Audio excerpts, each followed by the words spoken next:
what an international break it's been for the Chelsea players. They're going in there and banging in goals and banging in goals and banging in goals. Even players like Kante and Kovacic are getting into the act now. So I'm really hoping that we go out there and smash Newcastle over the weekend. I'm pretty sure we're probably going to get a draw. Welcome back to the other side of the coin, everyone. I just saw my intro again and I just made myself laugh, which is a bit crazy and a bit weird. But look, nonetheless, what I want to talk about here before the main topics I want to touch on, I just want to say our players out there, the Chelsea players out there in this international break have absolutely been balling.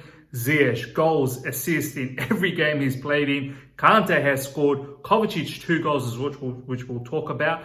Timo Werner has scored.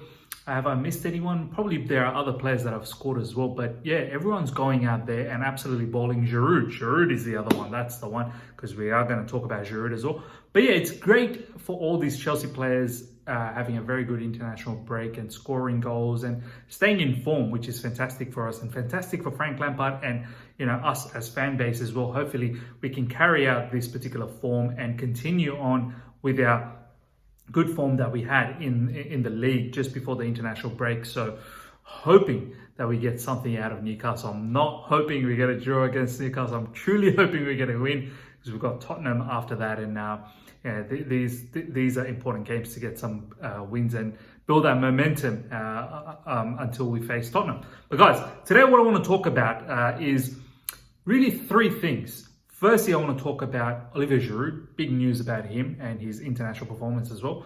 I want to then talk about Mateo Kovacic, and how he's adapting to his new, position and what he's done for Croatia overnight against Portugal.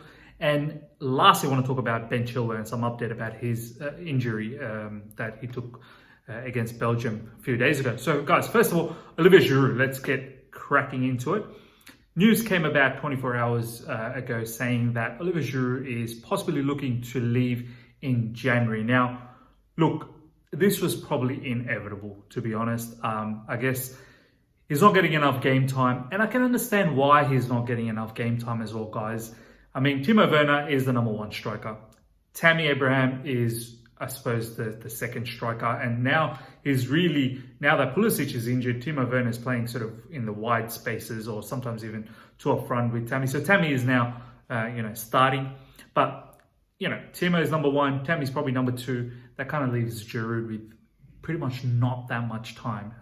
And I just want to say that I completely understand that he's willing to leave, because he still wants to play for France and do well, and he needs to keep playing in this league, when the international matches are not on.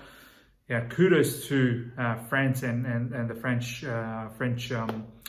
coach to keep trusting Giroud in the international break, even though he doesn't get that much minute. That just shows the caliber of the player that Giroud is, the professionalism, the wealth of experience that this guy has. It's just invaluable. So, I just want to thank Olivier Giroud with everything that he's done with us in Chelsea. I don't know if he's going to go 100%, but if he is going, he's got us an FA Cup in his first season. Well, he got himself an FA Cup with us in the second season. Under Sarri, he got the Europa League, and he was a massive factor in that. The top goal scorer. And his combination with Hazard was fantastic. Hazard praised him several times, saying he's the best, targets man up top. His hold up, his clever passes, his movement is phenomenal. And Hazard loved playing with him. And then last season, who can forget? He was the man for Frank post lockdown, or just before lockdown as well, where he simply carried us. And helped us get to the top 4 position, which was so important this season with the caliber of players that we bought. So Giroud, honestly, massive thank you to him and his services. And he's been an utter professional throughout his time in Chelsea. Never once complained about his lack of time, lack of minutes. He just, with all these superstars that have come in this season, once again, never complained. Just put his head down, worked, helped out the youngsters wherever he could.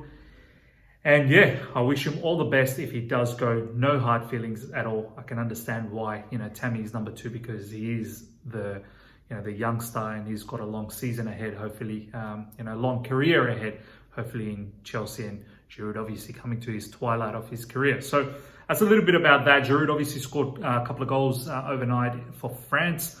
So he continues to score goals. I think he's very close to Henry's record in terms of the number of goals scored for France. So, once again shows what a class player he is. And it's been a great sort of career with Chelsea. So guys, let me know what your thoughts about Giroud is in the comments below. How do you feel about his performance in regards to Chelsea?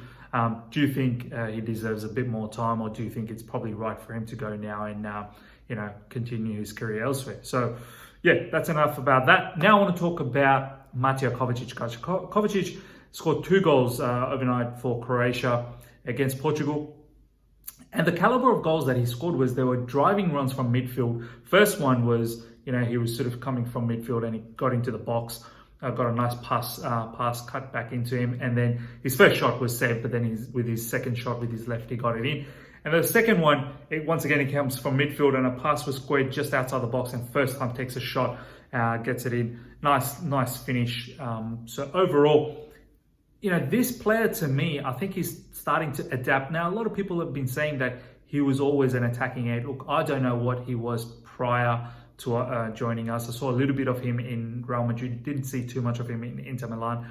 But, when he has played for us, he's played better, deeper. But now that Frank is sort of going with the lone DM and attacking 8s, and I said this last season, if this is what Frank wants to do, there certain players will have to adapt, likes of Jorginho, likes of Kovacic.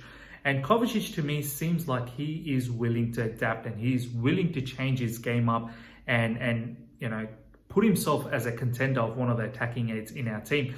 We saw in the last match up against Sheffield United, I think Kovacic played really well in that attacking 8 position with Mason Mount and Kante being the lone DM.